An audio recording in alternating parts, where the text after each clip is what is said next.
खाली पण 2-3 चादर टाकले तरी पण एवढी बेकार थंडी लागते ना, काय सांगू. रात्रभर झोप पण नाही लागत काय.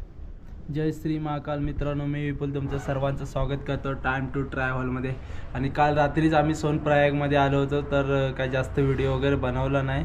आणि आज आम्ही सोनप्रयागमध्ये एक पार्किंग एरिया आहे, हे बघा समोर पार्किंग एरिया आहे, तिकडंच आम्ही आमचं एक रूम आहे, तिथं आम्ही लावलो होता. दाखवतो तुम्हाला, चला बाबा. बघ हा भाऊ इकडं बाहेर झोपतोय, मी टेंट लावला आहे, आपला टेंट लावलं आहे. आणि बाहेरचा पार्किंग एरिया बघा कसं आहे सर्व. हे सोनप्रयागचं शेवटचं स्टॉप आहे, इथून छोट्या गाड्या जातात पुढं केदारनाथ साईडला.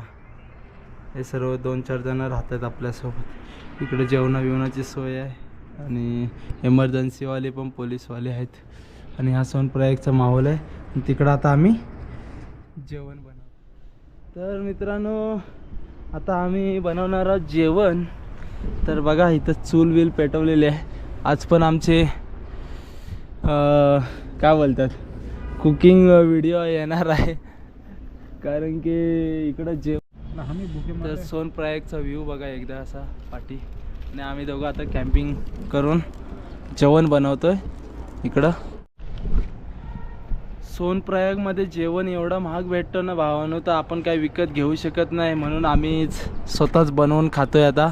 आणि इकडे बघा डॉगेश भाई आपला झोपलाय मस्तपैकी. तर मित्रांनो, आता आम्ही जेवण बिवण बनवणार मस्तपैकी. व्हिडिओ बघा शेवटपर्यंत, आवडले तर लाईक बिक करा, भावाला सपोर्ट करा.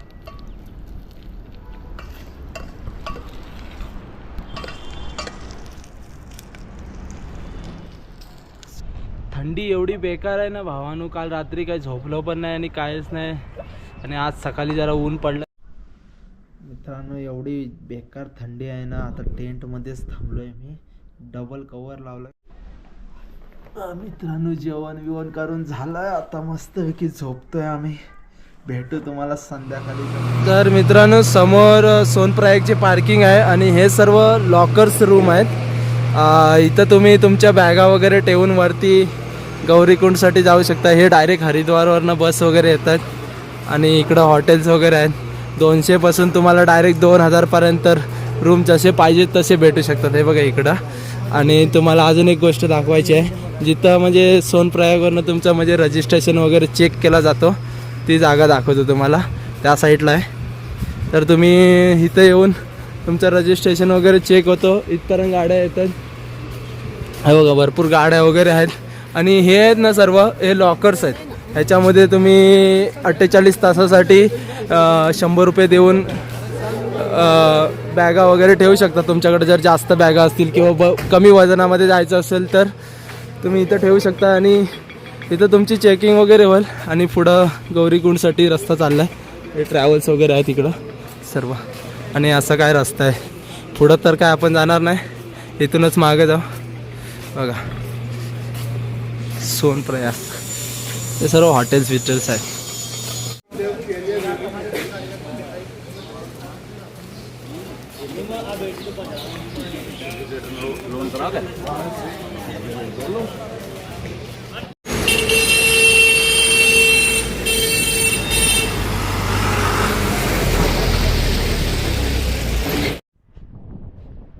मित्रांनो, तिकडून चालले मंदाकिनी नदी.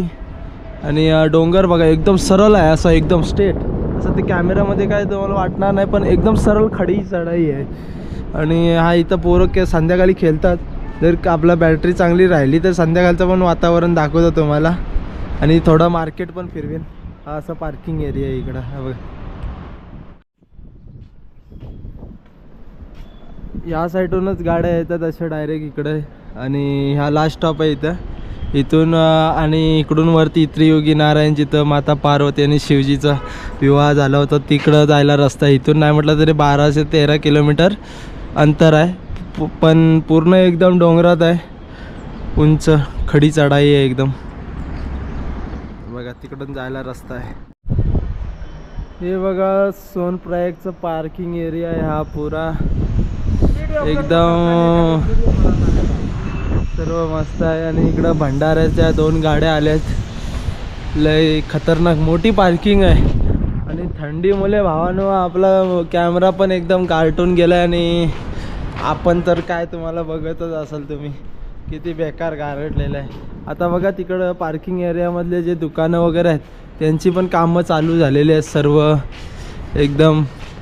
आणि इकडं हॉटेल्स वगैरे सर्व आता भेटत आहेत. म्हणजे नाही म्हटलं तरी तुम्हाला 200 ते 2000 पर्यंत हॉटेलं भेटू शकतात. इकडं सर्व पार्किंग एरिया आहे सर्व. इकडूनच पुढं केदारनाथला जायला रस्ता आहे. आणि हे आमचा बिस्तर असं ठेवलेलं आहे. आणि आहे जरा मजा येते.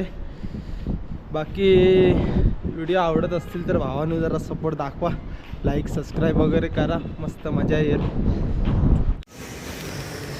तर भावानं आता आपण असं काहीतरी राहतो इकडं. आणि माझ्या पाठी बघू शकता 2-3 सायकलवाली पोरं आहेत आणि बरीच आहेत पोरं अशी नाही म्हटलं तरी. तुम्ही बघू शकता इकडं किती लोक आहेत. आणि हा पुरा पार्किंग आता सध्या तरी खाली आहे, पण 2-4 दिवसामध्ये एवढं फुल होऊन जाईल ना ते इथं आम्हाला राहायला पण जागा नाही होणार. आम्ही पण असे टेंट लावून राहतोय. आणि व्हिडिओ बघा भावानो, व्हिडिओ आवडत असतील तर लाईक शेअर करा भावानो. आणि भावाला जरा मोठा करा. तुम्हाला इकडचे नजारे दाखवतो जरा बघा. हे बघ एकदम खतरनाक आहेत. चला व्हिडिओ आवडत असतील तर लाईक शेअर करा. आणि आपला अवतार बघा कसा आहे, एकदम थंडी लय बेकार आहे त्याच्यामुळे जरा असा अवतार झालेला आहे. पाणी एकदम फ्रीजरपेक्षा कडक बेकार, आंघोळ करायचं नाही वाटणार असं पाणी आहे. चला भेटूयात. आजचा व्हिडिओ इकडंच थांबवतो भावानं, कारण की आपला कॅमेरा पण काय चालत नाही काय नाही. तर आपण मोबाईलवरच शूट करतो त्याच्यामुळे थोडा क्लिअरिटीमध्ये येऊ शकतो प्रॉब्लेम, तरी म्हणून सांभाळून घ्या. चला भेटूया पुढच्या व्हिडिओमध्ये. तिथपर्यंत जय जय श्री महाकाल.